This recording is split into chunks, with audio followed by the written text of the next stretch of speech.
Eu estava a caminho da reunião sobre a herança do meu marido, mas ao entrar no carro, um homem sem teto correu até mim e gritou: "Senhora, não ligue esse carro, sua nora." Meu sangue gelou. Quando cheguei na reunião, ela desmaiou. Nunca imaginei que uma terça-feira mudaria tudo. Sou Regina Campos, e esta é minha história. Aos 64 anos, eu acreditava já ter enfrentado todas as tempestades que a vida poderia me lançar. A morte de Eduardo há 3 meses tinha sido devastadora, mas eu estava seguindo em frente, um dia de cada vez, como ele gostaria que eu fizesse. O telefonema do escritório de advocacia chegou exatamente às 9 da manhã. "Senhora Campos, estamos prontos para seguir com o acordo sobre o espólio. A senhora pode estar aqui às 14 horas hoje?" A voz da mulher era profissional, quase fria. Eu concordei, é claro. Depois de meses esperando, estava ansiosa para finalmente encerrar esse capítulo e seguir em frente. Escolhi meu vestido azul marinho, aquele que Eduardo sempre dizia que realçava meus olhos. Ele o comprou para mim no nosso 35º aniversário de casamento, apenas 2 anos atrás. Enquanto prendia o colar de pérolas que ele me deu em nosso casamento, me vi refletida no espelho do quarto. A mulher que me olhava de volta parecia mais velha, mais frágil do que eu lembrava. 3 meses de luto haviam esculpido novas linhas ao redor dos meus olhos, tornando meus cabelos castanho-avermelhados mais prateados do que eu gostaria de admitir. O trajeto até o centro demorou mais que o esperado. O trânsito estava mais pesado que o normal, e me peguei tamborilando os dedos nervosamente no volante. Não tinha certeza por que me sentia tão ansiosa. Isso deveria ser simples. Eduardo e eu tínhamos discutido seu testamento muitas vezes ao longo dos anos. Tudo deveria vir para mim, com provisões para nosso filho Tiago e sua família após minha partida. Estacionei na garagem subterrânea do prédio do escritório de advocacia. Minhas mãos tremiam levemente enquanto desligava o motor. As paredes de concreto pareciam frias e pouco acolhedoras. Peguei minha bolsa e a pasta de documentos que me pediram para trazer. Respirei fundo e me dirigi ao elevador. Foi quando ouvi a voz: "Senhora, senhora, espere." Me virei e vi um homem se aproximando de trás de uma das pilastras de concreto. Ele devia ter uns 50 anos, usando roupas que já tinham visto dias melhores.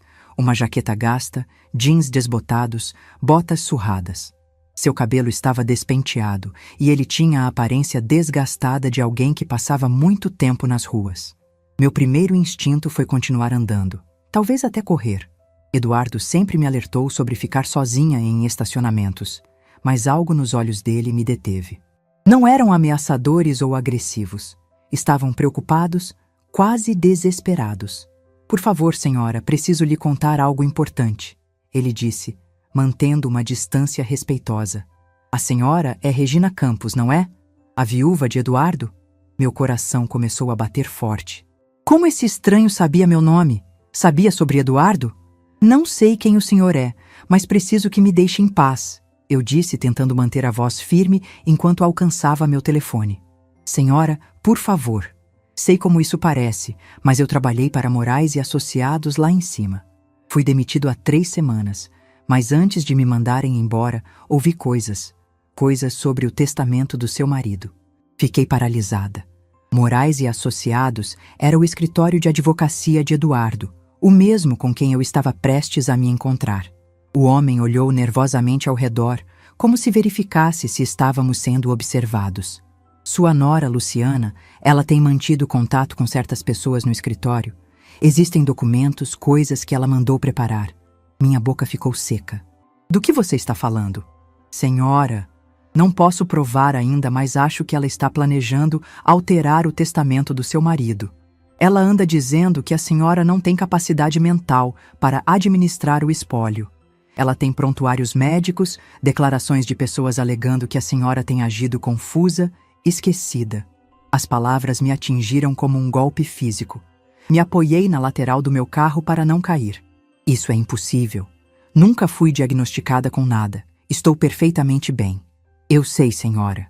Por isso estive esperando aqui, na esperança de interceptá-la antes da reunião. Ela não esperava que a senhora aparecesse hoje. Ela disse ao Sr. Moraes que a senhora provavelmente nem se lembraria do compromisso." Minha raiva explodiu, superando meu medo. Como ela se atreve? Como alguém se atreve a questionar meu estado mental? O homem assentiu em simpatia. Tem mais, senhora. Ela tem forjado documentos, fazendo parecer que seu marido queria mudar seu testamento nas últimas semanas. Ela tem relatórios médicos falsos, dizendo que ele estava preocupado com sua capacidade de gerenciar as finanças. Me senti como se estivesse me afogando. Nada disso fazia sentido. Eduardo nunca havia expressado qualquer preocupação sobre eu gerenciar nossos assuntos. Se é que existia algo, era eu quem cuidava da maior parte de nossas finanças durante todo o nosso casamento. Por que está me contando isso? Perguntei, estudando seu rosto em busca de qualquer sinal de mentira. Porque eu gostava do seu marido, senhora. Ele sempre foi gentil comigo quando vinha ao escritório. E porque o que eles estão fazendo não é certo. Posso não ter muito, mas ainda tenho minha consciência. Olhei para esse estranho, esse homem sem teto que estava arriscando o pouco que lhe restava para me avisar. Qual é seu nome? José, senhora. José Gonçalves. Fui assistente jurídico na Moraes e Associados por 12 anos antes que decidissem que eu sabia demais sobre seus negócios paralelos. Negócios paralelos? José olhou ao redor novamente. Eles têm ajudado certos clientes a manipular testamentos e espólios, cobrando grandes honorários por fazer membros inconvenientes da família desaparecerem dos documentos de herança. Sua nora tem pagado muito bem a eles. O elevador tocou à distância e José recuou. Senhora, precisa ser muito cuidadosa lá dentro. Eles estão esperando que a senhora apenas assine os papéis sem lê-los com atenção. Não deixe que pressionem a senhora a fazer nada. Antes que eu pudesse fazer mais perguntas, ele desapareceu nas sombras entre os carros. Fiquei ali por vários minutos, minha mente girando com tudo que ele havia me contado. Parte de mim queria descartar aquilo como os delírios de um homem perturbado, mas algo profundo no meu estômago me dizia que ele estava falando a verdade. Pensei em Luciana, minha nora há 8 anos. Ela sempre fora doce comigo na minha frente, mas eu havia notado pequenas coisas ao longo dos anos. O jeito como ela cochichava com Tiago quando eu entrava na sala. Como ela sempre parecia desviar as conversas quando eu falava sobre Eduardo e nossa vida juntos.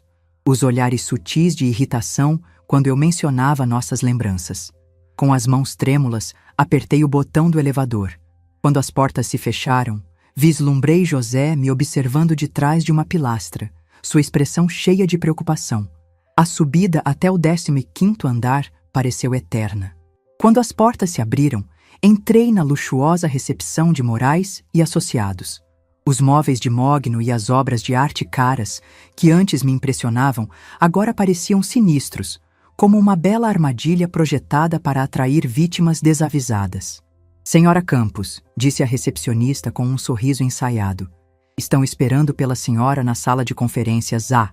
Enquanto caminhava pelo corredor, meus saltos batendo no piso de mármore polido, percebi como tudo parecia silencioso. Silencioso demais. A maioria das portas dos escritórios estava fechada e eu podia ouvir conversas abafadas atrás delas. Parei do lado de fora da sala de conferências A, minha mão na maçaneta de latão. Através do vidro fosco, pude ver várias figuras sentadas ao redor de uma grande mesa. Reconheci uma silhueta imediatamente. A estrutura pequena e o cabelo distintivo de Luciana. Respirando fundo, abri a porta. A sala era exatamente como eu esperava. Intimidadora. 3 homens de ternos caros sentados de um lado da mesa, com Luciana do outro lado. Ela ergueu os olhos quando entrei e por apenas um momento vi algo passar por seu rosto. Surpresa? Medo? Desapareceu tão rapidamente que quase pensei ter imaginado. Então ela sorriu. Aquele mesmo sorriso doce que ela vinha me dando por 8 anos. Oh, Regina, não achei que você viria hoje.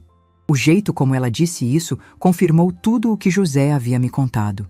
Olá, Luciana, eu disse, mantendo minha voz firme apesar da tempestade rugindo dentro de mim.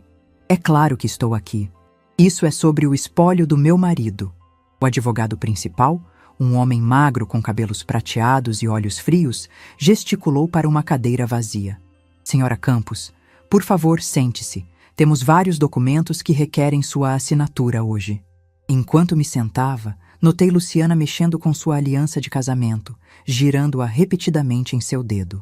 Ela não encontrava meus olhos diretamente, concentrando-se em vez disso na pilha de papéis à sua frente. Antes de começarmos, eu disse, colocando minha bolsa firmemente sobre a mesa.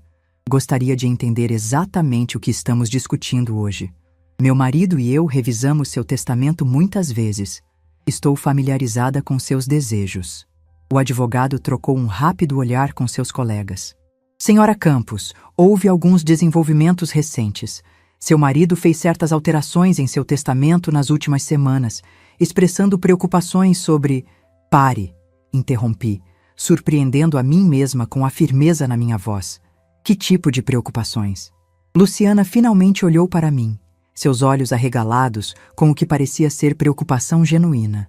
Regina, Eduardo estava preocupado com sua saúde. Ele mencionou vários incidentes em que você parecia confusa, esquecida. Ele queria garantir que o espólio fosse administrado adequadamente. As palavras pareciam um tapa no meu rosto. Incidentes? Que incidentes? Um dos outros advogados deslizou uma pasta pela mesa. Senhora Campos, temos documentação de várias ocasiões em que familiares notaram comportamento preocupante, lapsos de memória, confusão sobre datas e nomes, dificuldade para gerenciar as finanças domésticas. Abri a pasta com mãos trêmulas.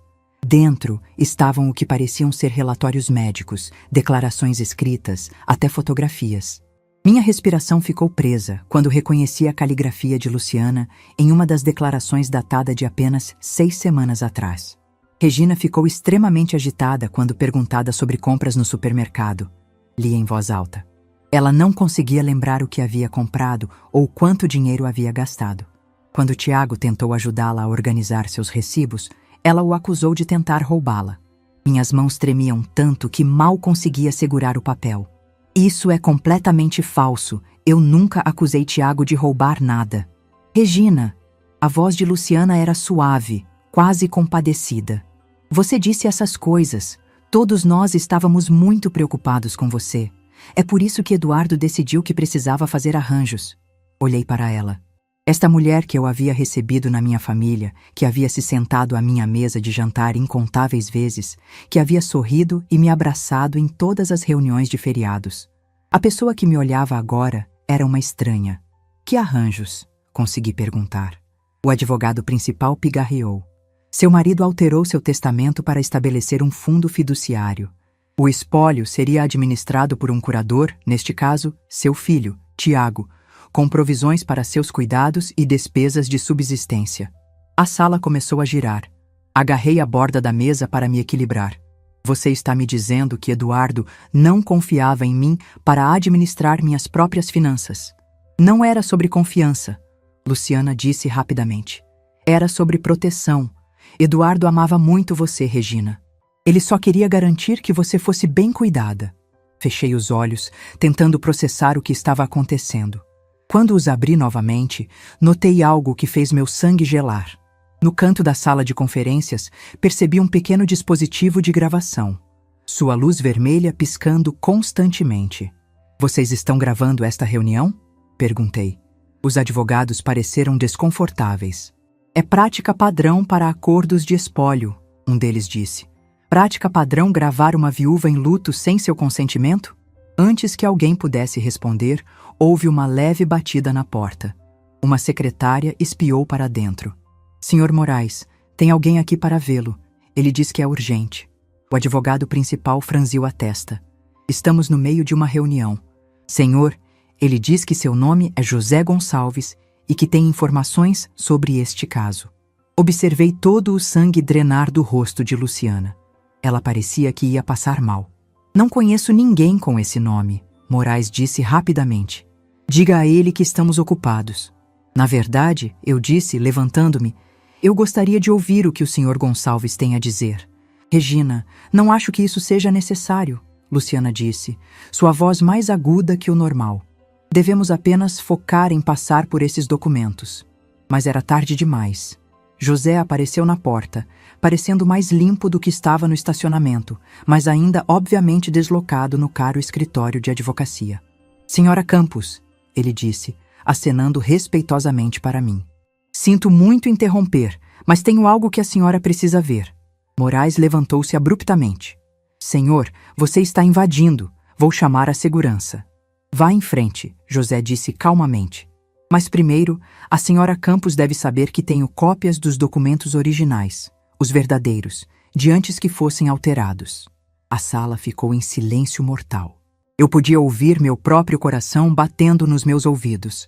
José alcançou uma pasta Messenger gasta e puxou uma pasta de Manila. Fiz cópias antes que me demitissem. O testamento original do seu marido datado de 6 meses atrás. E os relatórios médicos reais do médico dele, não os falsos que eles criaram.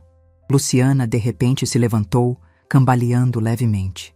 Eu não me sinto bem, ela murmurou. Sente-se, Luciana, eu disse. Minha voz mais dura do que jamais havia sido. Você vai querer ouvir isso. José abriu a pasta e retirou vários documentos.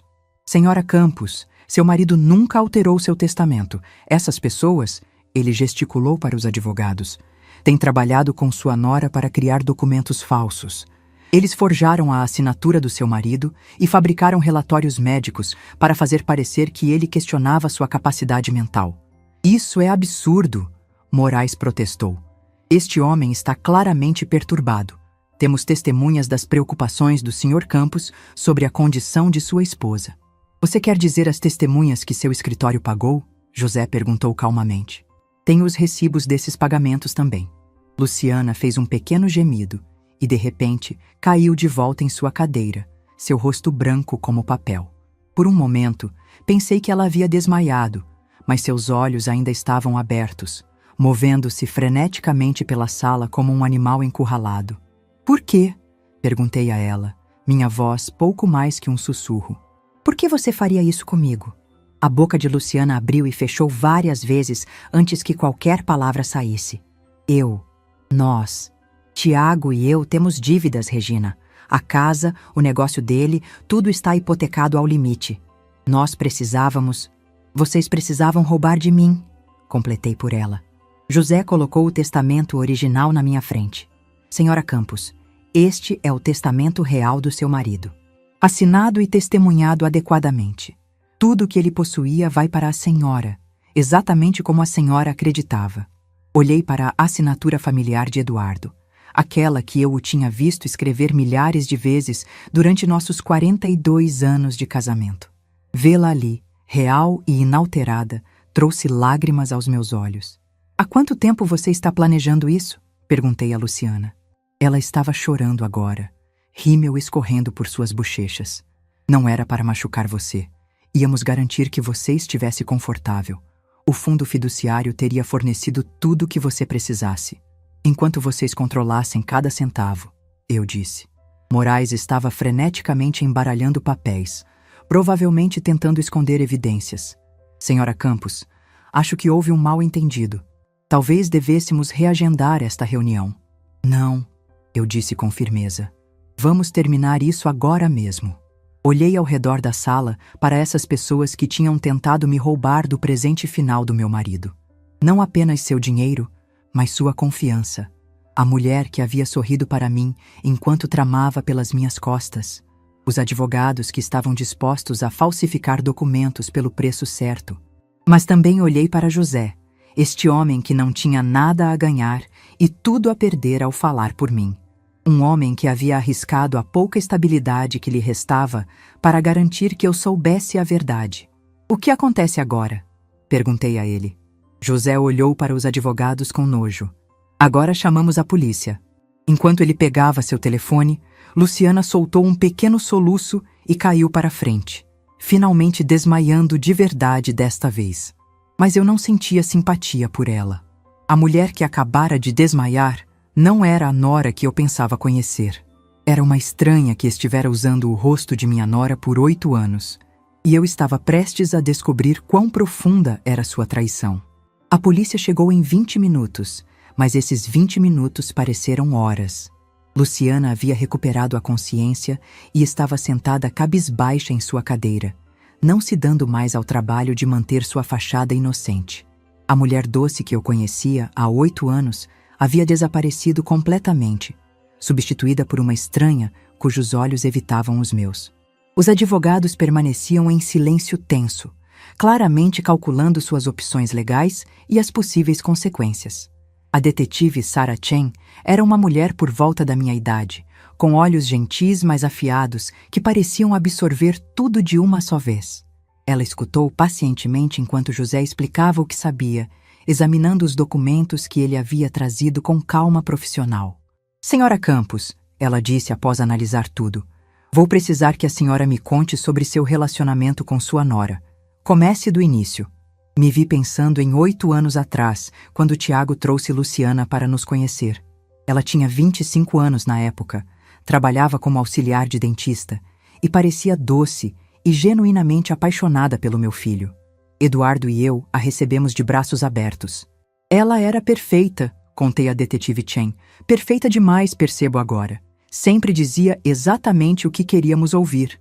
Sempre concordava com tudo que Eduardo e eu dizíamos. Pensei que estivesse apenas tentando se encaixar. Enquanto eu falava, memórias começaram a se reorganizar na minha mente como peças de um quebra-cabeça, formando uma imagem mais clara. Coisas que pareciam inocentes na época agora assumiam um significado mais sombrio. Cerca de 3 anos atrás, ela começou a fazer pequenos comentários. Continuei. Nada óbvio, apenas pequenas sugestões de que eu talvez estivesse ficando esquecida. Ela perguntava se eu me lembrava de conversas que supostamente tivemos, eventos que tenho certeza que nunca aconteceram. Luciana ergueu o olhar para mim, seus olhos vermelhos e inchados. Regina, eu estava genuinamente preocupada. Não, interrompi, me surpreendendo com a firmeza na minha voz. Você estava plantando sementes, me fazendo questionar minha própria memória. A detetive Chen se virou para José. Senhor Gonçalves, pode me contar mais sobre o que testemunhou no escritório de advocacia? José puxou um pequeno caderno, suas mãos notavelmente firmes considerando sua situação. Cerca de 6 meses atrás, a senhora Luciana Campos começou a vir ao escritório regularmente. No início, o Sr. Moraes nos disse que ela estava apenas perguntando sobre planejamento sucessório para a família do marido. Mas depois as reuniões se tornaram mais secretas. Ele folheou seu caderno. Comecei a prestar atenção porque algo parecia errado. Ela trazia documentos que dizia serem de médicos, declarações de familiares, amigos, até fotografias que supostamente mostravam a senhora Campos em estados confusos. Que tipo de fotografias? Perguntou a detetive Chen. Luciana se mexeu desconfortavelmente em sua cadeira. José olhou para ela com nojo antes de responder. Fotos da senhora Campos no supermercado, no banco, em reuniões familiares, mas tiradas de longe, e as legendas eram mentiras. Uma foto mostrava a senhora Campos em um caixa, e a declaração de Luciana dizia que ela estava confusa sobre o dinheiro e incapaz de completar sua compra. Mas eu podia ver na foto que a senhora Campos estava simplesmente conversando com o caixa enquanto suas compras estavam sendo embaladas. Minhas mãos se fecharam em punhos. A violação parecia quase física. Você estava me seguindo, tirando fotos minhas? A voz de Luciana era pouco mais que um sussurro. Eu precisava de documentação. O advogado disse que precisavam de evidências. Evidências do quê? De mim vivendo minha vida normal? A detetive Chen fazia anotações enquanto falava. Senhora Campos, a senhora estava ciente de quaisquer dificuldades financeiras que seu filho e nora pudessem estar enfrentando? Balancei a cabeça. Tiago sempre pareceu estar bem. Ele tem seu próprio negócio de consultoria. Eles vivem em uma bela casa em Jardim América. Fazem férias caras todos os anos. Tudo financiado por dívidas, Luciana disse subitamente, sua voz amarga. A casa tem 2 hipotecas. O negócio mal está equilibrando as contas. As férias foram no cartão de crédito. Nós devemos mais de 300 mil reais. O número me atingiu como um soco no estômago. 300 mil? Como isso é possível? O negócio de Tiago começou a falhar há 2 anos. Luciana continuou, lágrimas escorrendo pelo rosto novamente. Ele estava orgulhoso demais para contar a você e Eduardo. Ele continuou pegando dinheiro emprestado, pensando que poderia dar a volta por cima. Quando Eduardo adoeceu, percebemos que a herança poderia ser nossa única saída. Olhei para ela, tentando processar essa informação. Meu filho, lutando financeiramente por 2 anos, e não tinha dito uma palavra para nós. Eduardo teria ajudado imediatamente se soubesse. Então, Em vez de pedir ajuda, você decidiu roubar de mim, eu disse. Não era roubo, Luciana protestou fracamente. Você seria cuidada. O fundo fiduciário cobriria todas as suas despesas. José bufou. Um fundo que pagaria à senhora 40.000 calares por ano, enquanto o resto do espólio seria usado para cobrir as dívidas deles. Vi os cálculos, senhora Campos. Eles planejavam usar o dinheiro do seu marido para pagar seus cartões de crédito e hipotecas, mantendo a senhora com o que seria praticamente uma mesada. A traição cortava mais fundo do que eu poderia ter imaginado. Isso não era apenas sobre dinheiro. Era sobre meu filho e sua esposa planejando sistematicamente controlar todos os aspectos da minha vida. Tiago sabe disso? Perguntei a Luciana. Ele faz parte disso? Ela hesitou. E essa hesitação me disse tudo o que eu precisava saber. Ele sabe sobre as dívidas, ela disse finalmente. E sabe que estávamos esperando que a herança resolvesse nossos problemas, mas não sabe sobre os documentos falsos ou as mentiras sobre seu estado mental. Ele acha que Eduardo realmente mudou o testamento porque estava preocupado com você. A detetive Chen levantou os olhos de suas anotações. Então, seu marido acredita que seu pai genuinamente pensava que sua mãe estava se tornando incompetente? Luciana assentiu miseravelmente. Eu tenho contado histórias para ele há meses, pequenos incidentes que supostamente aconteceram quando ele não estava por perto. Fiz com que ele acreditasse que Eduardo estava preocupado com sua memória, suas habilidades de tomada de decisão. A sala parecia estar girando. Não apenas Luciana estava mentindo para mim, ela estava envenenando meu relacionamento com meu próprio filho, fazendo-o acreditar que seu pai havia perdido a fé em mim. Que incidentes? Exigi. Luciana parecia querer desaparecer em sua cadeira. Eu disse a ele que você esqueceu de desligar o fogão e quase começou um incêndio. Que você se perdeu dirigindo até o supermercado. Que você acusou o carteiro de roubar de você, que você escondia dinheiro pela casa e depois esquecia onde colocou. Cada mentira parecia um golpe físico. Nada disso aconteceu. Eu sei, ela sussurrou. A detetive Chen fechou seu caderno. Senhora Campos, vou precisar que a senhora venha à delegacia para dar um depoimento formal, e vou precisar de cópias de todos esses documentos. Ela olhou para os advogados que estiveram sentados em silêncio durante toda a conversa. Senhores, também estaremos investigando o envolvimento de vocês nesse assunto. Morrison finalmente falou. Detetive, estávamos agindo com base em informações fornecidas por nossa cliente. Se essas informações foram falsificadas, somos tão vítimas quanto a senhora Campos. José riu amargamente. Vítimas? Vocês cobraram 50.000 Halleys para forjar documentos e fabricar evidências. Tenho cópias das faturas de vocês. O rosto do advogado principal ficou branco. Isso não é... Nós não... Guarde isso, a detetive Chen disse. Vocês podem explicar tudo na delegacia. Enquanto a polícia começava a coletar evidências e tomar depoimentos, me peguei olhando para Luciana mais uma vez. Essa mulher que havia compartilhado feriados conosco, que havia me abraçado e me chamado de mãe, que havia sentado ao lado da cama de hospital de Eduardo durante seus últimos dias. Algo disso foi real? Perguntei a ela.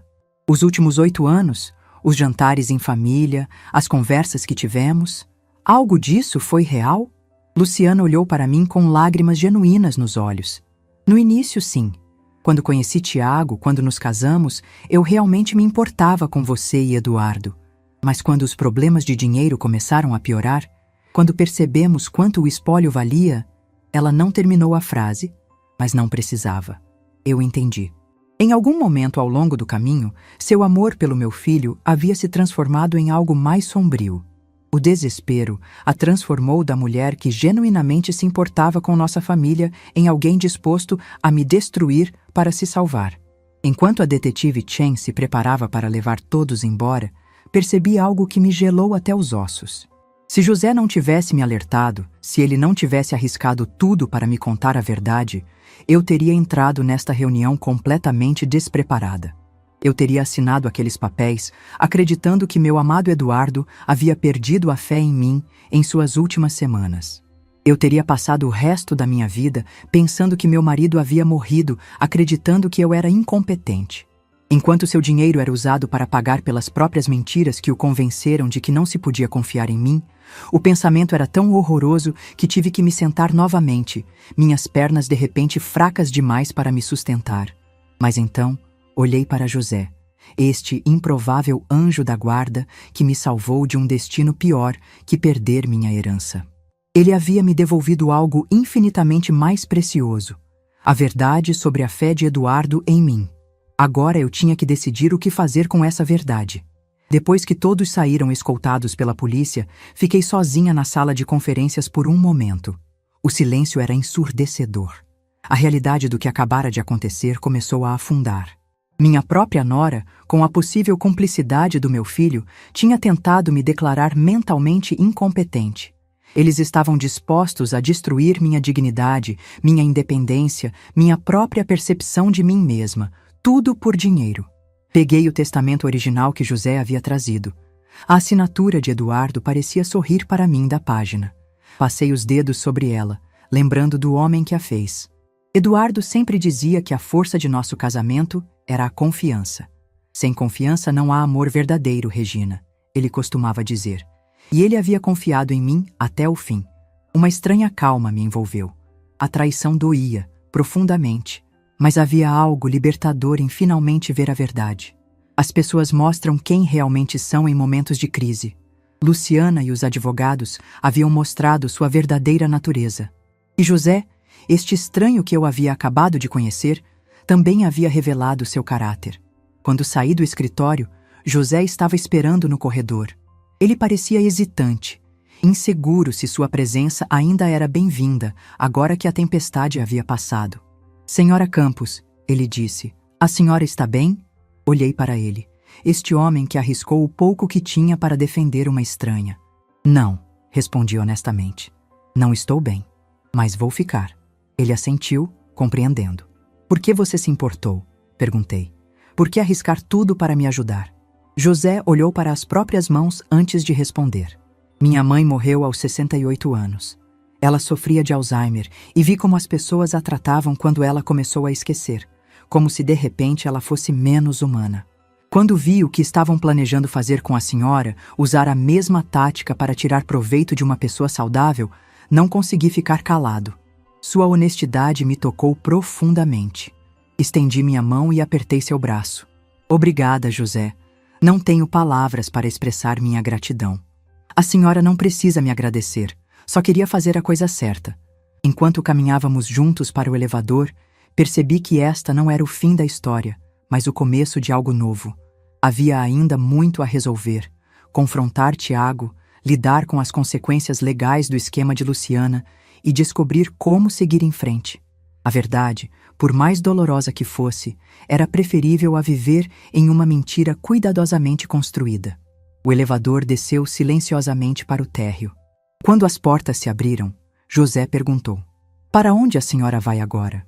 Uma boa pergunta. Eu tinha um apartamento, tinha minha independência, tinha a verdade. E agora, tinha uma escolha a fazer sobre o tipo de pessoa que eu queria ser diante dessa traição. Vou para casa, respondi. E depois vou decidir que tipo de mãe, sogra e pessoa quero ser daqui para frente. Ao sairmos do prédio para a luz do sol da tarde, senti um peso sendo erguido dos meus ombros. Qualquer que fosse o caminho à frente, eu o enfrentaria com dignidade e força. As qualidades que Eduardo sempre admirou em mim e que ninguém poderia tirar, não importa o quanto tentassem. 3 dias depois da delegacia, eu estava sentada na minha cozinha, olhando fixamente para meu telefone. Tiago havia ligado 17 vezes desde que a detetive Chen o contatou. 17 ligações que eu não atendi porque não estava pronta para ouvir sua voz. Não estava pronta para saber o quanto do veneno de sua esposa ele havia absorvido. José apareceu 2 vezes, trazendo cópias de documentos e verificando se eu estava bem. Este homem que vivia em situação de rua se importava mais com meu bem-estar do que minha própria nora. A ironia não me escapava. A campainha tocou exatamente às 14 horas, como eu esperava. Pelo olho mágico, vi Tiago parado na minha porta, seu rosto abatido e seu cabelo geralmente impecável desalinhado. Ao seu lado estava Luciana, parecendo menor e mais frágil do que eu jamais a tinha visto. Abri a porta, mas não os convidei a entrar. Mãe, disse Tiago, sua voz quebrando na única palavra. Precisamos conversar. Estudei o rosto do meu filho, procurando sinais do homem que eu havia criado. Ele parecia exausto, mais velho que seus 33 anos. Círculos escuros sombreavam seus olhos, e suas roupas pareciam que ele tinha dormido nelas. Precisamos? Perguntei, mantendo minha voz neutra. Por favor, mãe, deixe-nos entrar, deixe-nos explicar, ele implorou. Dei um passo para o lado, mas apenas porque eu precisava ouvir o que ele tinha a dizer. Precisava saber quanto ele sabia, quanto ele havia participado do esquema de sua esposa. Eles se sentaram no sofá que Eduardo e eu havíamos escolhido juntos, 15 anos atrás. O mesmo sofá onde havíamos recebido Luciana em nossa família quando Tiago a trouxe para casa pela primeira vez.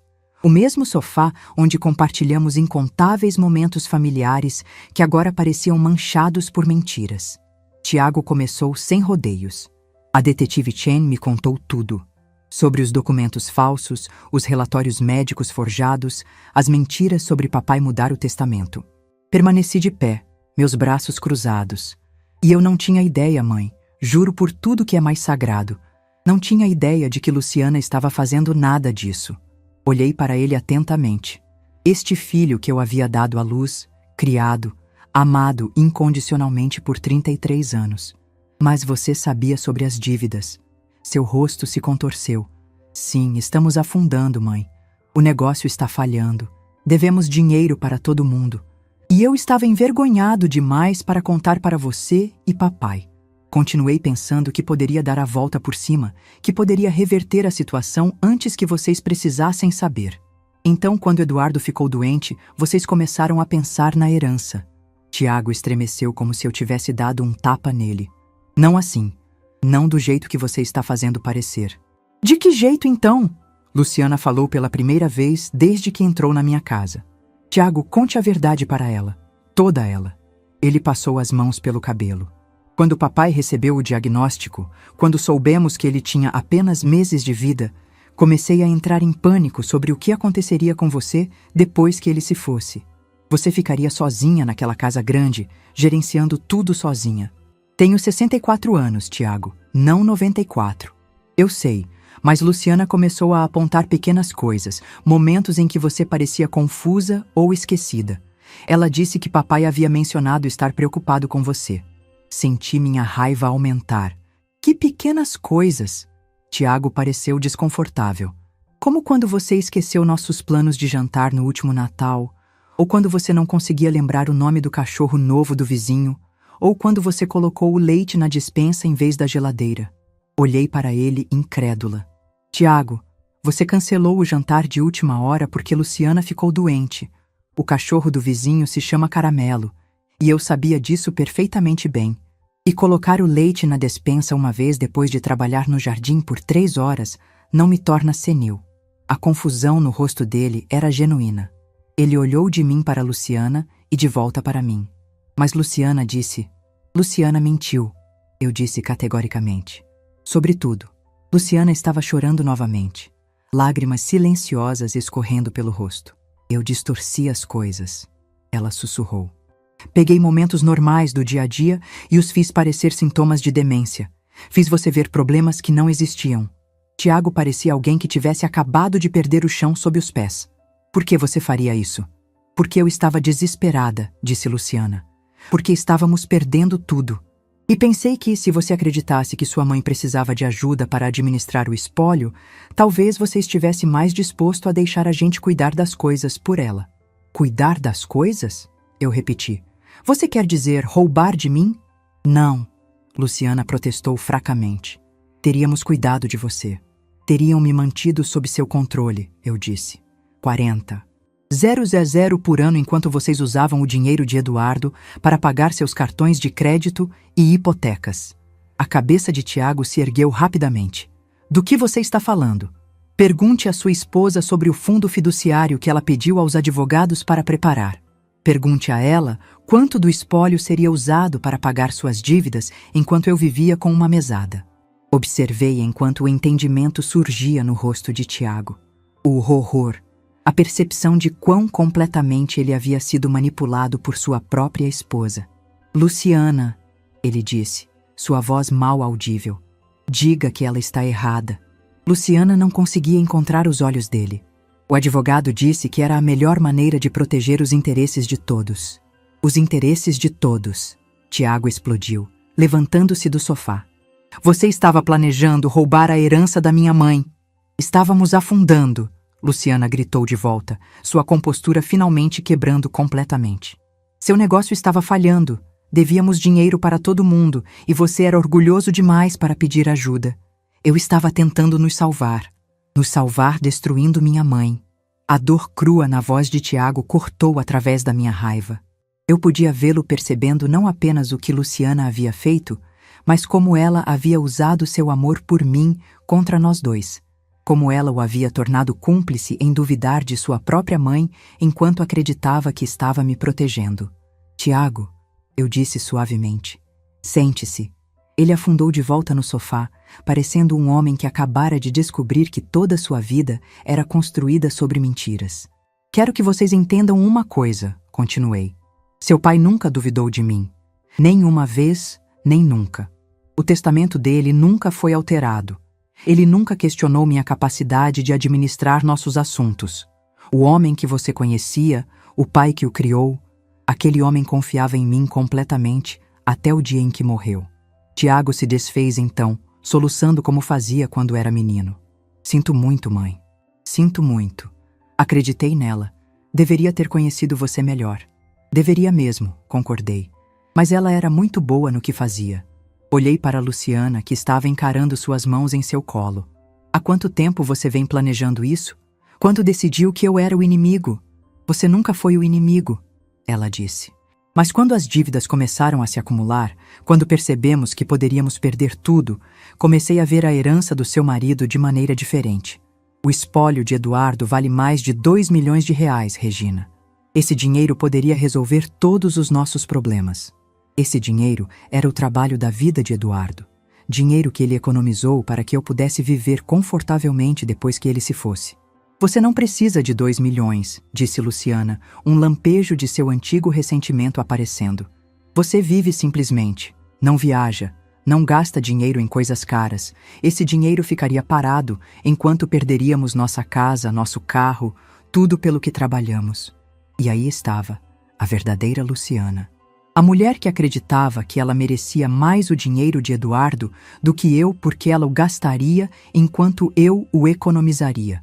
A mulher que havia convencido a si mesma que roubar de mim era na verdade nobre, porque eu não merecia o que meu marido havia me deixado. Tiago olhou para sua esposa como se estivesse vendo-a pela primeira vez. Luciana, como você pôde pensar assim? Como pôde acreditar que tinha algum direito à herança da mamãe? Porque ela não precisa, Luciana gritou. Porque nós precisamos. Porque você era teimoso e orgulhoso demais para pedir ajuda quando precisávamos. Então, em vez de pedir, vocês decidiram tomar, eu disse. A sala ficou em silêncio, exceto pelo som do choro de Luciana e da respiração irregular de Tiago. Finalmente, Tiago falou. Mãe, o que acontece agora? Era a mesma pergunta que eu vinha me fazendo há 3 dias. O que aconteceria agora? Minha nora havia tentado roubar minha herança através de um elaborado esquema envolvendo documentos forjados e falsos relatórios médicos. Meu filho havia sido manipulado para duvidar da competência de sua própria mãe. Os advogados que deveriam proteger os desejos de Eduardo haviam se mostrado dispostos a falsificar evidências pelo preço certo. Mas sob tudo isso, havia uma questão mais profunda. Esta família poderia ser salva? Olhei para Tiago, para o remorso e horror genuínos em seu rosto. Então olhei para Luciana, ainda desafiadora mesmo em sua derrota. Isso depende, eu disse finalmente, do que vocês dois estão dispostos a fazer para consertar isso. O silêncio na minha sala de estar se estendeu pelo que pareceu horas. Tiago sentou com a cabeça nas mãos, enquanto Luciana encarava o chão, suas lágrimas finalmente esgotadas. Permaneci de pé, esperando que um deles falasse primeiro, para me mostrar quem realmente eram, por baixo de todas as mentiras e desespero. Foi Tiago quem quebrou o silêncio. O que você quer que a gente faça, mãe? Eu havia passado 3 noites sem dormir pensando nessa pergunta. O que eu queria?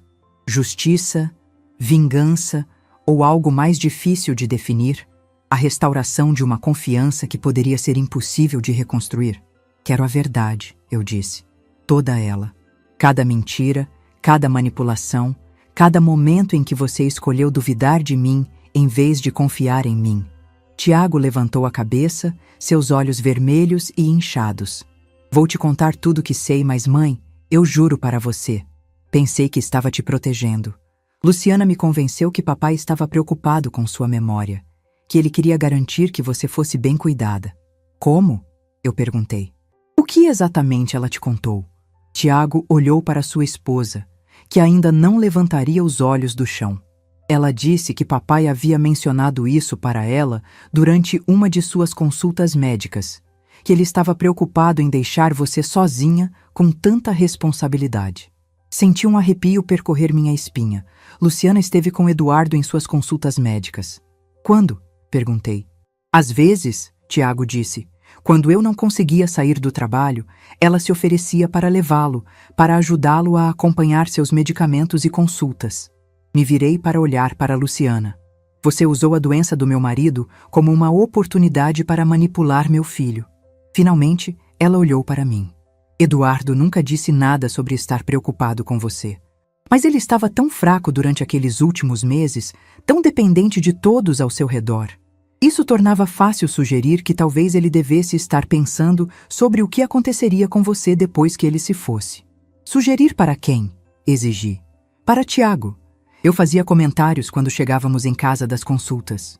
Pequenas observações sobre como Eduardo estava ficando frágil, como ele estava dependendo de você para tudo. Eu fazia parecer que Eduardo estava preocupado em sobrecarregar você. A traição cortava mais fundo do que eu havia pensado possível. Esta mulher havia usado os meses finais do meu marido, quando ele estava em seu momento mais vulnerável, para plantar sementes de dúvida sobre mim na mente do nosso filho. O que mais? Perguntei. Minha voz firme apesar da raiva crescendo dentro de mim. Luciana passou um lenço pelo nariz. Comecei a prestar atenção em tudo que você fazia. Cada vez que você esquecia onde colocou suas chaves, cada vez que você tinha que pedir a alguém para repetir algo, cada coisa normal que acontece com todo mundo todos os dias, eu mencionava para Tiago depois, fazendo parecer preocupante. E você acreditou nela? Eu disse para Tiago. Ela foi tão sutil sobre isso, mãe. Ela nunca disse diretamente que você estava tendo problemas. Ela apenas mencionava coisas casualmente, como se estivesse preocupada, mas não quisesse fazer alarde. Com o tempo, começou a parecer que havia um padrão. Pensei nos últimos anos, tentando me lembrar das interações com ambos. Eu havia notado Luciana prestando atenção em comum às minhas palavras e ações? Havia sinais que eu perdi? As fotografias? Eu disse de repente. Quando você começou a me seguir? Luciana se mexeu desconfortavelmente. Cerca de 4 meses atrás. Os advogados disseram que precisariam de documentação se fôssemos questionar sua competência. Questionar minha competência? Repeti. Vocês estavam planejando me declarar mentalmente incapaz? Não, Tiago disse rapidamente. Não era isso que discutimos. Era exatamente o que discutimos. Luciana disparou, virando-se para encarar o marido.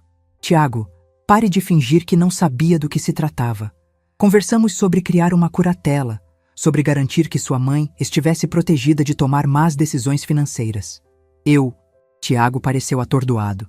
Achei que estávamos falando em ajudá-la a administrar as coisas, não em tirar seus direitos. São a mesma coisa, Luciana disse. A curatela teria a protegido enquanto garantia que o dinheiro fosse usado de forma responsável. Responsável? Eu disse. Você quer dizer para pagar suas dívidas? As dívidas estavam nos destruindo, Luciana disse, sua voz subindo novamente. Você tem ideia do que é perder tudo? Ter credores ligando todos os dias? Saber que vai perder sua casa, seu carro, tudo pelo que trabalhou? Você tem ideia do que é descobrir que sua própria família esteve conspirando contra você? Retruquei. Descobrir que as pessoas em quem você mais confiava no mundo estavam planejando tê-la declarada incompetente para poderem roubar seu dinheiro? Não íamos roubar nada, Tiago protestou fracamente. O fundo fiduciário teria providenciado para você. Tiago, eu disse, Minha voz mais suave agora, porque eu podia ver que ele finalmente estava entendendo o que realmente havia sido planejado. O fundo fiduciário que Luciana e os advogados projetaram me daria 40.000 teraharis por ano para viver, enquanto o resto do espólio de Eduardo pagaria suas dívidas. Depois que esse dinheiro acabasse, o que então? Ele olhou para mim, as implicações finalmente se registrando completamente. Não sobraria nada. Nada, eu confirmei. Seu pai trabalhou por 45 anos, economizou cada centavo que podia, investiu com cuidado e construiu um espólio que me permitiria viver confortavelmente pelo resto da minha vida. O plano de sua esposa teria acabado com tudo em 5 anos. Luciana levantou-se abruptamente, seu rosto vermelho de raiva. Isso tudo é fácil para você julgar, Regina. Você nunca esteve endividada. Você nunca enfrentou perder tudo. Você não sabe como é o desespero. Você está certa, eu disse. Não sei como é estar na sua situação, mas sei como é ser traída por pessoas que amo. E sei como é descobrir que alguém que recebia em minha família estava disposta a me destruir para se salvar. Eu não estava tentando destruir você, Luciana disse. Estava tentando salvar meu casamento, minha família, minha vida, à custa da minha. As palavras pairaram no ar entre nós. Pela primeira vez desde que esse pesadelo começou, vi reconhecimento genuíno nos olhos de Luciana.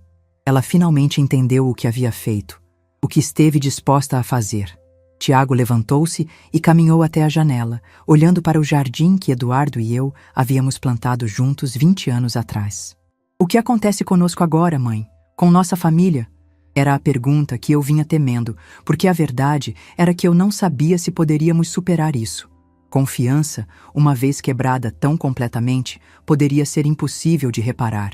Isso depende, eu disse, do que vocês estão dispostos a fazer para consertar isso. Faltando uma semana para o prazo final que a detetive Chen havia estabelecido para tomar uma decisão sobre as acusações formais, Tiago me procurou novamente. Desta vez, ele veio sozinho. Era um domingo à tarde, o céu nublado ameaçando chuva, um reflexo perfeito do meu estado de espírito. Quando abri a porta, percebi que ele parecia diferente. Havia uma sobriedade em seus olhos que não estava lá antes. Uma gravidade que me lembrou de Eduardo em seus momentos mais sérios. Ele trazia uma pasta na mão e estava vestido formalmente, como se fosse para uma entrevista de emprego. "Posso entrar, mãe?" ele perguntou. Sem o drama emocional da última vez, apenas uma pergunta simples que aguardava uma resposta simples. Fiz um gesto para que entrasse e ofereci café. Enquanto preparava a bebida na cozinha, observei-o pela porta. Ele andava pelo apartamento lentamente, olhando as fotos que eu havia colocado nas paredes, muitas delas de nossa família nos tempos felizes, antes que mentiras e traições complicassem tudo. "É um lugar bonito", ele disse quando voltei com o café. "Nunca imaginei que você teria seu próprio apartamento." "Há muitas coisas sobre mim que você não sabe, Tiago", respondi, colocando as xícaras na mesa. "Não sou apenas sua mãe, sou uma pessoa completa, com meus próprios planos e desejos." Ele assentiu, um rubor de vergonha colorindo suas bochechas. "Tenho percebido isso nas últimas semanas, como eu te subestimei, como todos nós te subestimamos." Sentei-me de frente para ele, esperando. Algo me dizia que esta não seria uma visita comum. "Mãe, tenho pensado muito desde o dia em que você descobriu o que Luciana fez, o que nós fizemos." Ele fez uma pausa, organizando seus pensamentos. "Primeiro, quero que você saiba que me separei dela. A notícia me pegou de surpresa, embora talvez não devesse. Isso é uma decisão séria. É a única decisão possível", ele disse com uma firmeza que eu não esperava. "Não posso continuar casado com alguém que estava disposta a fazer o que ela fez. Cada vez que olho para ela, vejo como ela manipulou todos nós, como estava pronta para destruir você para salvar a si mesma." Permaneci em silêncio, deixando-o continuar. "Mas não vim aqui para falar sobre Luciana. Vim falar sobre mim, sobre minhas responsabilidades." Ele empurrou a pasta que trouxera sobre a mesa. "Isso é uma confissão completa. Tudo o que sei sobre o esquema, tudo o que eu deveria ter percebido, mas ignorei cada sinal de alerta que deixei passar. Entreguei uma cópia à detetive Chen esta manhã." Abri a pasta, folheando as páginas de seu depoimento detalhado. Não era apenas uma declaração, mas uma análise profunda de como ele havia se tornado cúmplice na manipulação. Como sua preocupação com as dívidas, seu medo do fracasso e seu orgulho o haviam tornado vulnerável às mentiras de Luciana. "Por que você está me mostrando isso?", perguntei. "Porque quero que você saiba que estou assumindo total responsabilidade pelos meus atos", respondeu ele, os olhos fixos nos meus. "Não sou mais o menino que pode se esconder atrás das desculpas de eu não sabia. Como adulto, eu deveria ter questionado, deveria ter investigado, deveria ter confiado na minha mãe em vez de em mentiras convenientes." Suas palavras me tocaram, mas ainda havia uma distância entre nós, construída por semanas de traição descoberta e anos de pequenas decepções. "E quanto às dívidas?", perguntei, indo direto ao problema prático. "A detetive Chen me disse que vocês devem mais de 300 mil ahais." O Tiago suspirou, seus ombros caindo um pouco. "Estou enfrentando isso também. Vendi o carro, coloquei a casa à venda, estou liquidando o que posso do negócio. Solicitei concordata para proteger o que resta e encontrei um trabalho como gerente assistente em uma empresa de logística." Ele fez uma pausa, bebendo um gole de café. "Não é o cargo executivo ao qual estava acostumado, mas é honesto e vai me permitir começar a pagar o que devo. Em 5 anos, se tudo correr bem, estarei livre das dívidas." Fiquei genuinamente surpresa com sua mudança de atitude. Ele parecia mais maduro, mais responsável do que jamais o vi. "Isso não deve ser fácil para você", observei. "Não é", ele admitiu. "Mas é libertador de certa forma. Não mais fingindo ser algo que não sou, não mais vivendo além dos meus meios, não mais temendo que alguém descubra a verdade. A verdade já está exposta, e agora posso simplesmente trabalhar para consertar o que quebrei." Considerei suas palavras, procurando qualquer sinal de manipulação ou dissimulação. Não encontrei nenhum. Meu filho parecia genuinamente transformado pela experiência, como se a exposição de tantas mentiras o tivesse forçado a encarar verdades que ele vinha evitando há muito tempo. "Tiago, o que você quer de mim?", perguntei diretamente. Ele me olhou nos olhos, sem hesitação. "Não estou pedindo nada, mãe. Não mereço sua ajuda financeira depois do que aconteceu.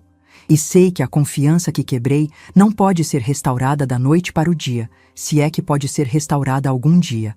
Ele respirou fundo antes de continuar.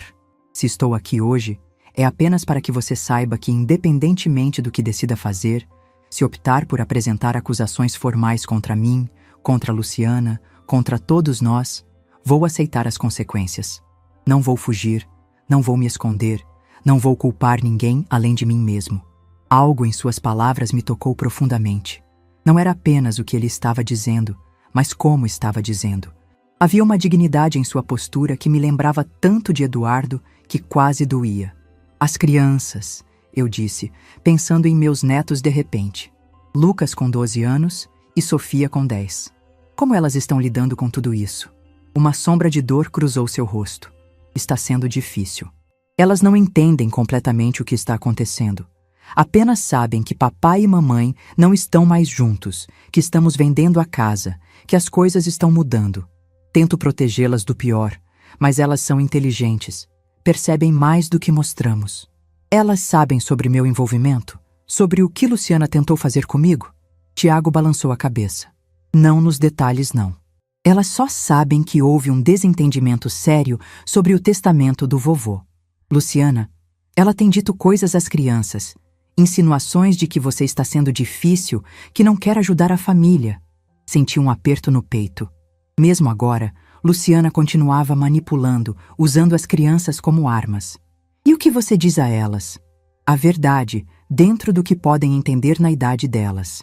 Que vovó não fez nada de errado, que os adultos cometeram erros sérios e que estamos enfrentando as consequências." Ficamos em silêncio por um momento, cada um perdido em seus próprios pensamentos. Lá fora, a chuva finalmente começou a cair, batendo suavemente contra as janelas do apartamento. "Elas perguntam por você", ele disse finalmente. "Querem saber quando vão te ver novamente. Sofia desenhou um retrato seu na escola. Ela disse que era para te animar, porque você deve estar triste morando sozinha." Senti lágrimas se formando em meus olhos. As crianças. inocentes em toda essa confusão, percebendo apenas que sua avó havia subitamente desaparecido de suas vidas. Traga-as para me visitar, eu disse, a decisão formando-se facilmente. Não as prive de sua avó por causa dos erros dos pais. O rosto de Tiago se iluminou com esperança genuína. Você realmente as receberia? Mesmo depois de tudo? As crianças não fizeram nada de errado, respondi. Elas não deveriam ser punidas. Quanto a você e Luciana, isso é outra história. Tiago assentiu, aceitando a distinção. Entendo e agradeço. Elas ficarão tão felizes. Traga-as no próximo fim de semana, eu disse. Podemos começar devagar. E quanto a detetive Chen? Ele perguntou. Sua decisão sobre as acusações? Respirei fundo. Era a questão central, não era? O que eu faria sobre as acusações criminais pendentes? José tinha provas suficientes para incriminar todos eles. Luciana, os advogados, possivelmente até Tiago como cúmplice. A detetive Chen havia me dito que a decisão era minha. Se eu quisesse levar o caso adiante, eles seriam processados. Se eu escolhesse não fazê-lo, provavelmente o caso seria arquivado, embora os advogados ainda pudessem enfrentar acusações da Ordem dos Advogados por suas ações antiéticas. Ainda não decidi, respondi honestamente. Preciso pensar sobre isso, sobre o que seria justo, sobre o que traria paz. Qualquer que seja sua decisão, vou respeitá-la, disse Tiago. Só espero que você saiba o quanto sinto muito por tudo isso. Por não ter sido o filho que deveria ter sido.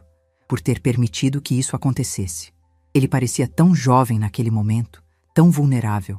Por que você nunca me contou sobre os problemas financeiros? Perguntei. Eduardo e eu teríamos ajudado em um instante.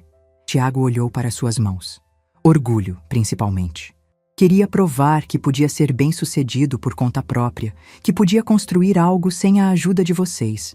E depois, quando as coisas começaram a desmoronar, bem, a vergonha se tornou ainda maior. Como poderia admitir para vocês que havia falhado tão completamente? Mas tentar me declarar mentalmente incapaz, isso vai muito além do orgulho ou da vergonha, Tiago. Nunca foi essa minha intenção, ele disse, a angústia evidente em sua voz. Quando Luciana começou a falar sobre proteger seus interesses, eu realmente acreditei que estávamos fazendo o melhor para você. Ela distorceu tudo tão habilmente, transformando nossa ganância em preocupação, nossa manipulação em proteção. Ele fez uma pausa, visivelmente lutando com suas emoções. Mas isso não me absolve. Eu deveria ter visto através das mentiras. Deveria ter questionado por que precisávamos de tantos documentos falsos se nossas intenções eram puras. Deveria ter percebido que algo estava profundamente errado quando ela começou a tirar fotos suas sem seu conhecimento. Sua honestidade era refrescante, mas ainda havia um longo caminho a percorrer para a reconstrução de nossa relação. Quando ele se preparava para sair, pegou algo do bolso. Era uma foto antiga, amarelada pelo tempo. Nela, Eduardo segurava um Tiago de 5 anos nos ombros, ambos sorrindo amplamente para a câmera. Eu estava ao lado deles, uma mão no braço de Eduardo, olhando para os dois com óbvio amor. Encontrei isso enquanto arrumava minhas coisas para mudar, Tiago disse, entregando-me a foto. Pensei que você poderia querer ter. Peguei a fotografia, sentindo a textura do papel antigo sob meus dedos. Éramos tão jovens, tão felizes, tão inocentes quanto ao futuro que nos aguardava. Obrigada, eu disse, realmente grata por este pequeno pedaço do passado. Depois que Tiago saiu, fiquei olhando para a foto por muito tempo. Eduardo parecia tão vivo nela, tão presente. O que ele teria feito nesta situação? Como ele teria lidado com a traição do filho, com a manipulação da nora? Eu sabia a resposta. Eduardo sempre priorizou a integridade, mas também a compaixão. Ele acreditava que as pessoas podiam mudar, que podiam aprender com seus erros e se tornar melhores. Mas ele nunca foi ingênuo. Confiança, uma vez quebrada, precisava ser reconquistada através de ações consistentes ao longo do tempo. Peguei meu telefone e disquei o número da detetive Chen. Era hora de tomar uma decisão sobre como seguir em frente. Não apenas para punir os culpados, mas para permitir que a cura começasse. Enquanto esperava ela atender, olhei novamente para a fotografia em minha mão. A família que fomos, A família que poderíamos ser novamente de alguma forma, se não igual, talvez algo novo, algo mais forte por ter sido quebrado e remendado. Como aquela antiga arte japonesa de consertar cerâmica quebrada com ouro, kintsugi, tornando o objeto mais bonito por ter sido rompido. Quando a detetive Chen atendeu, eu sabia exatamente o que queria dizer. Minha decisão estava tomada, não por vingança ou por fraqueza, mas por um desejo de justiça que deixasse espaço para a redenção. Detetive Chen, eu disse, minha voz firme. Decidi como quero proceder com este caso. Do outro lado da linha, ela esperou pacientemente enquanto eu explicava minha decisão. Uma decisão que, esperava, honraria a memória de Eduardo enquanto abriria caminho para um futuro onde a confiança poderia talvez ser reconstruída. 1 ano se passou desde aquele dia. 1 ano de transformações, descobertas e reconstruções que jamais poderia ter imaginado. Minha decisão sobre as acusações surpreendeu a todos. Optei por um caminho que não era nem perdão incondicional, nem vingança implacável. Com a orientação da detetive Chen e a assessoria do Dr. Henrique, um advogado experiente que José me apresentou, formulamos um acordo. Os advogados de Moraes e Associados enfrentariam todas as consequências legais de suas ações. Não haveria clemência para profissionais que traíram seu juramento ético por dinheiro. José testemunhou contra eles, e sua evidência meticulosa levou a condenações que sacudiram a comunidade jurídica. Morrison recebeu 5 anos de prisão e perdeu sua licença para advogar. Seus associados receberam sentenças menores, mas igualmente devastadoras para suas carreiras. Para Luciana, propus um acordo diferente. Ela evitaria a prisão se concordasse com 3 condições. Primeiro, terapia obrigatória para entender as raízes de seu comportamento manipulador. Segundo, serviço comunitário extenso com idosos vítimas de abuso financeiro. Terceiro, um pedido público de desculpas e reconhecimento completo de suas ações. Não por vingança, mas para garantir que ela realmente compreendesse a gravidade do que havia feito. "Por que você está me dando essa chance?" Ela perguntou quando apresentei as condições, seus olhos desconfiados, como se procurasse uma armadilha. "Não estou fazendo isso por você, Luciana." Respondi calmamente. "Estou fazendo pelos meus netos, que precisam de uma mãe capaz de ensinar valores como honestidade e respeito. E estou fazendo por mim mesma, porque não quero carregar o peso da amargura pelo resto da minha vida." Quanto a Tiago, minha abordagem foi ainda mais surpreendente. Não apresentei acusações formais contra meu filho, mas estabeleci meus próprios termos. Ajudaria com parte de suas dívidas, não como um presente, mas como um empréstimo formal com contrato e prazo de pagamento. Ele precisaria continuar trabalhando e reconstruindo sua vida com responsabilidade. "Você está realmente disposta a me ajudar, depois de tudo?" Ele perguntou incrédulo quando expliquei minha decisão. "Estou disposta a te dar a chance de provar que pode ser o homem que seu pai sempre acreditou que você seria", respondi. "Mas confiança, uma vez quebrada, precisa ser reconquistada. Isso levará tempo e consistência." Tiago concordou com meus termos sem hesitação. O alívio em seu rosto era evidente, não apenas pela ajuda financeira, mas pela oportunidade de redenção. Os meses seguintes foram uma dança cuidadosa de limites e reconstrução. Meus netos, Lucas e Sofia, tornaram-se visitantes regulares no meu apartamento. No início, havia um desconforto palpável, resultado das mentiras que Luciana havia contado a eles, mas gradualmente a verdade substituiu as distorções. "Vovó, por que você e a mamãe brigaram?" perguntou Sofia certa vez, enquanto fazíamos biscoitos juntas na minha cozinha. A pergunta tão direta me pegou de surpresa. Depois de pensar cuidadosamente sobre como responder, disse simplesmente: "Às vezes, querida, os adultos cometem erros graves quando estão desesperados ou com medo. Sua mãe fez algumas escolhas que me machucaram muito, mas estamos trabalhando para consertar as coisas. Como quando eu quebrei o vaso da tia Márcia e fiquei com medo de contar." Ela perguntou, sua mente infantil buscando paralelos. "Algo assim, mas muito maior", respondi, impressionada com sua percepção. "O importante é que quando cometemos erros, precisamos reconhecê-los e trabalhar para consertar o que quebrou." José se tornou uma presença constante na minha vida. Ajudei-o a encontrar um apartamento modesto e a conseguir um trabalho como assistente administrativo em um escritório local. Suas habilidades organizacionais, evidentes na maneira meticulosa como documentou a fraude, impressionaram seus novos empregadores. Almoçávamos juntos regularmente, uma amizade improvável nascida das circunstâncias mais estranhas. "A senhora salvou minha vida", ele me disse um dia. "Você salvou a minha primeiro", respondi. Luciana surpreendeu a todos com sua dedicação ao processo terapêutico. Seu terapeuta me contatou, com sua permissão, para explicar que ela estava confrontando traumas profundos de abandono na infância que haviam moldado seu comportamento manipulador e sua obsessão por segurança financeira. Não era uma desculpa, mas oferecia contexto. Em nosso primeiro encontro supervisionado, 6 meses após o incidente, ela parecia uma pessoa diferente, mais contida, mais consciente. "Nunca vou poder desfazer o que fiz", ela disse, olhando diretamente para mim pela primeira vez sem subterfúgios. "Mas estou tentando entender por que fiz o que fiz para nunca mais repetir esse comportamento.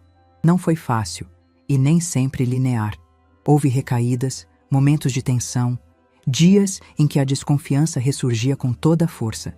Mas lentamente, com o tempo e esforço de todos os envolvidos, uma nova dinâmica começou a se formar. Tiago manteve sua promessa, trabalhando diligentemente e fazendo pagamentos regulares do empréstimo. Quando recebi o primeiro depósito, senti um misto de orgulho e esperança. Talvez ele realmente estivesse mudando. O mais surpreendente foi minha própria transformação. Aos 65 anos, descobri uma independência que nunca havia conhecido. Comecei a tomar decisões baseadas no que eu queria, não apenas no que era esperado de mim como mãe ou avó. Viajei, fiz novos amigos, ingressei em um grupo de apoio para mulheres que haviam enfrentado abusos financeiros por familiares. Numa tarde de outono, encontrei-me no cemitério, sentada ao lado do túmulo de Eduardo. O vento soprava suavemente, carregando folhas douradas que dançavam ao redor da lápide. "Sei que você teria perdoado mais facilmente do que eu", sussurrei para ele. "Você sempre teve um coração mais generoso. Mas espero que entenda que estou tentando encontrar um caminho que honre sua memória, sem me diminuir." Foi como se pudesse sentir sua resposta no vento, uma aprovação silenciosa das escolhas que fiz. Não por fraqueza ou vingança, mas por justiça temperada com misericórdia. Hoje, em meu apartamento aconchegante, cercada por fotos de uma família que está lentamente se curando, reflito sobre a jornada do último ano. A traição ainda dói quando penso nela, mas já não domina meus dias. Aprendi que perdoar não significa esquecer ou permitir novos abusos. Significa liberar o veneno da amargura que só prejudica a quem o carrega. José virá para o jantar mais tarde, junto com Dona Márcia. Tiago trará as crianças amanhã para o fim de semana. Luciana e eu ainda temos um longo caminho pela frente, mas há pequenos momentos de conexão genuína emergindo entre o desconforto. A vida que construí das cinzas da traição não é a que imaginei, mas tem sua própria beleza. Como Eduardo sempre dizia, citando seu poeta favorito, "Tudo vale a pena quando a alma não é pequena."